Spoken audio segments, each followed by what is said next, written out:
अगला क्वेश्चन क्या लिखा हुआ है, लिखा है घ नंबर क्वेश्चन कि बिंदुओं a -1,7 b 4,-3 को मिलाने वाले रेखाखंड को 2:3 में विभाजित करने वाले बिंदु के निर्देशांक ज्ञात कीजिए। ठीक है, तो सबसे पहला एक बिंदु है आपका a, क्या है a, और इसके निर्देशांक क्या है -1,7।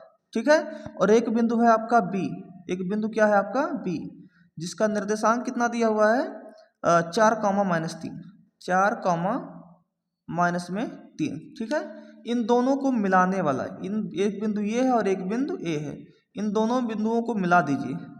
तो कह रहा है इन बिंदुओं को मिलाने वाले रेखाखंड को 2:3 में विभाजित करने वाले बिंदु, कोई एक बिंदु यही है और इस बिंदु का निर्देशांक आपको ज्ञात करना है px, y मान लीजिए, और ये इस रेखा को किस अनुपात में विभाजित कर रहा है 2:3 में, 2:3 में। तो आपको इस बिंदु का निर्देशांक निकालना है जिसको आपने px, y माना है। ठीक है, समझ आ रही बात। चलिए सॉल्व करते हैं। इसका डायरेक्ट ही आपके पास फॉर्मूला होता है कि जब भी आपको ऐसा px, y का आपको निर्देशांक निकालना हो तो इसके लिए डायरेक्ट फार्मूला है m1 x2 plus m2 x1 upon m1 plus m2। ठीक है, comma m1 y2 plus m2 y1 upon m1 plus m2। ठीक है, यही होता है निर्देशांक का फॉर्मूला। अब यहाँ पर आप सबसे पहले x को x1 y1 मान लीजिए, x1 y1, कॉमा इसको मान लीजिए आप x2 y2, क्या मान लीजिए x2 y2। क्लियर हो रहा है। इसको मान लीजिए आप m1 और इसको मान लीजिए आप m2। तो आपको x1 y1 x2 y2 और m1 प्लस m1 और m2 मिल गया। उठा करके वैल्यू इसमें पुट कर दीजिए।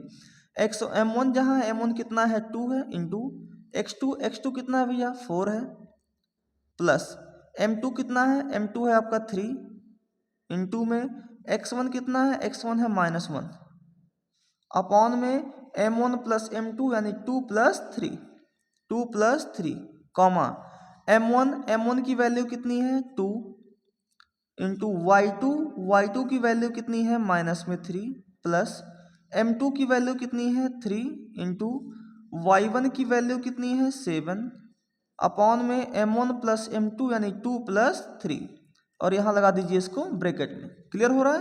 अब फिर आगे बढ़ाते हैं बात को। 2 4 or 8 plus into minus 3 1 or 3 upon 3 और 2 5, comma minus into plus minus 2 3 or 6 plus 7 3 21 upon में 3 2 5। क्लियर हो रहा है। तो 8 में से 3 जाएगा तो आएगा 5 और बटे में 5, कॉमा 21 में से 6 गया 15 और बटे में 5। ठीक है, 5 से 5 कटेगा 1 आएगा, 5 3 15 आएगा। तो कितना आया 1,3 आया। यानी px, y का जो निर्देशांक आया वो 1,3 आया, और यही आपके इस क्वेश्चन का क्या होगा राइट आंसर होगा। समझ आ रही है बात। चलिए बढ़ेंगे नेक्स्ट क्वेश्चन की तरफ।